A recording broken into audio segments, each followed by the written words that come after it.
Visita do subdelegado do Goberno en Ourense, Eladio Santos, a unha das instalacións fotovoltaicas da Comunidade Enerxética San Mamede de Puga, cuxo proxecto de autoconsumo conta co apoio do Ministerio para a Transformación Ecolóxica e o Reto Demográfico a través do Instituto para a Diversificación e Aforro da Enerxía. O proxecto de Toén consiste na aposta por unha xeración de enerxía totalmente renovable e de quilómetro cero, co uso da luz solar. Para elo instalaron placas fotovoltaicas en 3 localizacións e incluíron un sistema para a xestión da demanda cunha instalación de equipos de medición, regulación e control e o desenvolvemento dun software que permite analizar os datos en tempo real, a demanda de consumo e o prezo da enerxía para executar a acción máis favorable, co fin de consumir a menor enerxía da rede. Con isto abastécense 45 vivendas.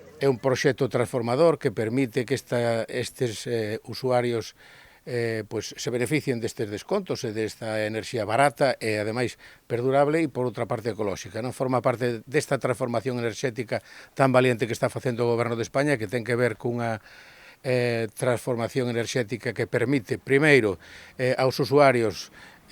ter unha enerxía moito máis barata e, ademais, fiable, as empresas obter unha enerxía menos dependente do exterior e, por lo tanto, aumentar a súa productividade e a súa capacidade de competir con outras empresas e tamén evita emisións de CO2 e, por lo tanto, nos proporciona unha sociedade e unha vida máis limpia e sen contaminación. Similares a este hai outros 2 proxectos en marcha na provincia de Ourense.